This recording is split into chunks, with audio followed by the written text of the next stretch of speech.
walaalayaal barnaamijkan wuxuu ka hadlayaa taariikhdii hore ee Masar ilaa dhulkeena buun ee geeska Afrika ee Soomaaliyeed marka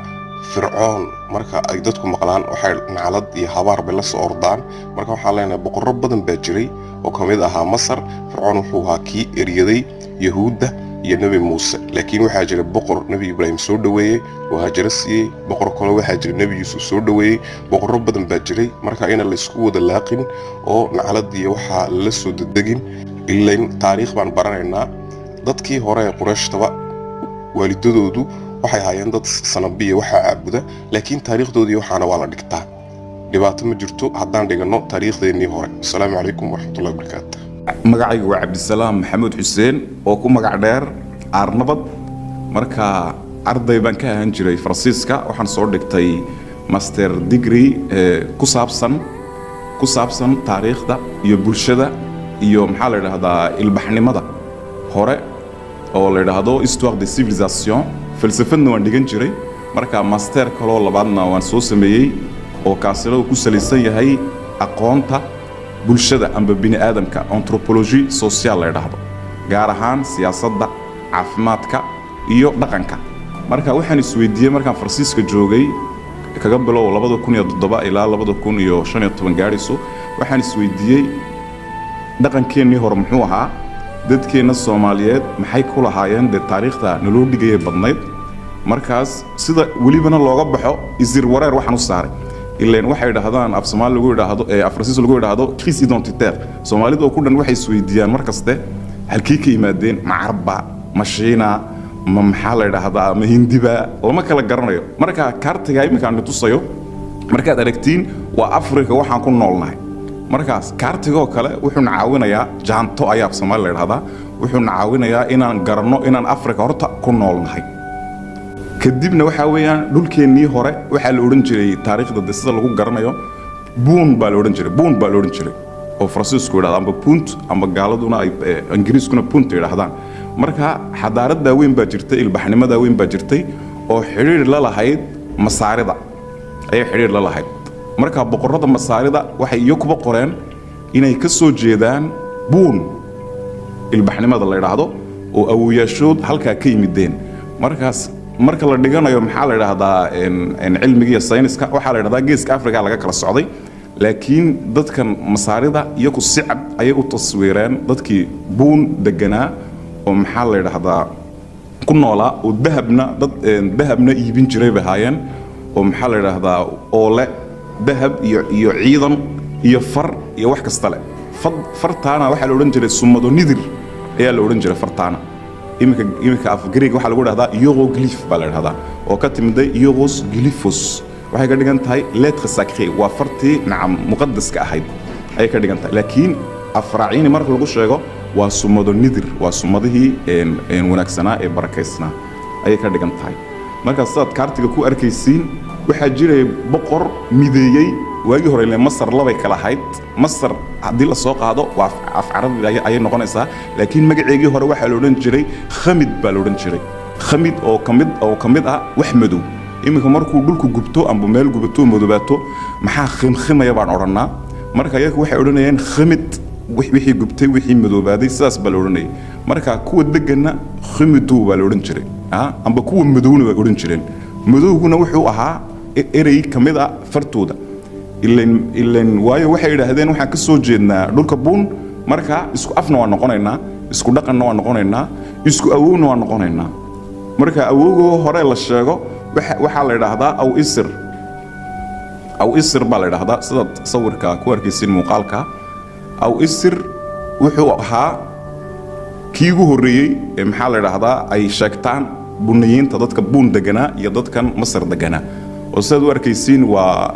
dhar cad busitaa waa sidii qof diin leh aw sidoo u garanaysiin dhaqanka Soomaaliga aw Muuse aw Jaamac aw hebel ayaa la yiraahdaa waa wax diini ay u sheegayaan haddaad u fiirsatiin shaabugu busitaa iyo wuxuu sitaa bakooradii oo lagu garto waa astaamaha lagu garto boqorrada lagu garto sumadaha waxaan soo qaaday waa sumadihii miyiga waa wixii soo haray weeyaan laakiin faraacintu waxay lahaayeen sumado badan oo maxaa la yiraahdaa alphabet lagu qori karo de a ba ta sa lagu qori karo tan waa wixii soo hadhay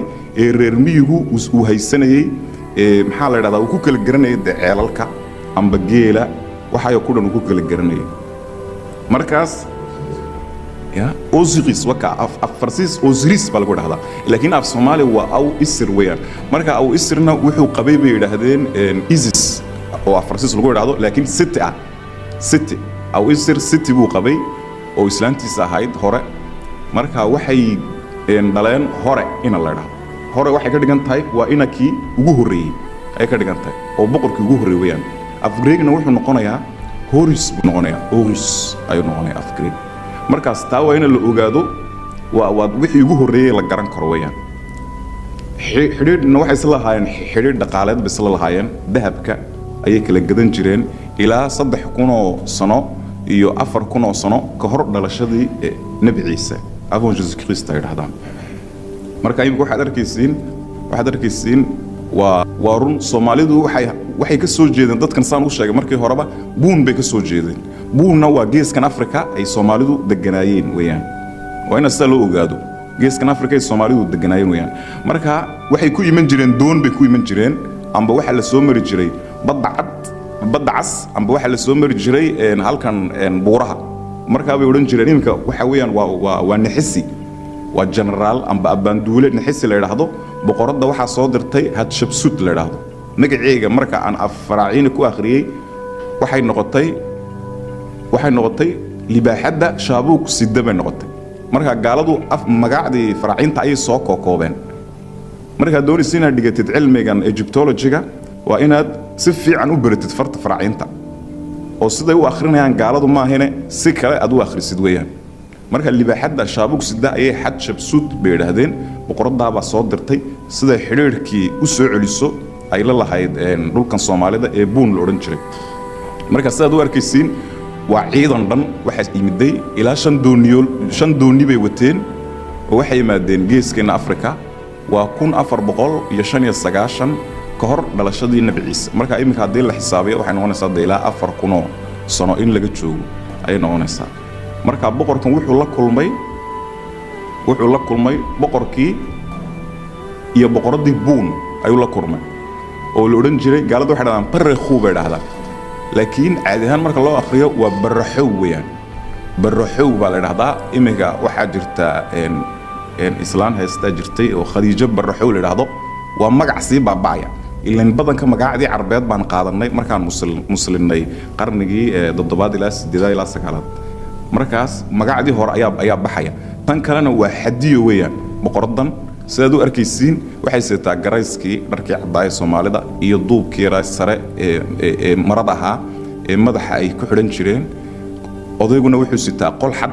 iyo gundhate ayuu sitaa marka waa boqorkii ugu horeeyay ee halkan lagu arko kuwa ka sii horeeyay way jireen kuwa ka sii horeeyay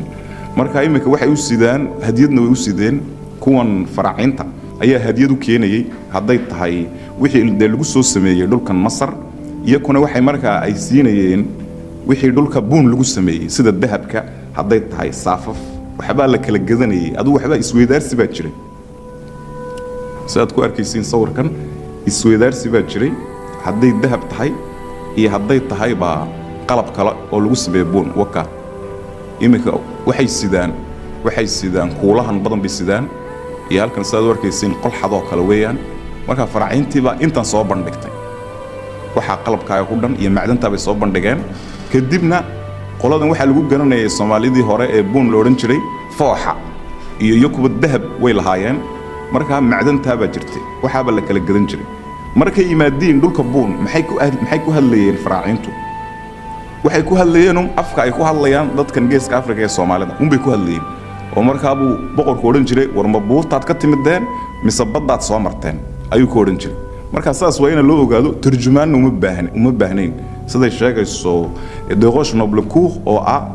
ku takhasustay Egyptology-ga oo Faransiisada marka uma baahnayn turjumaan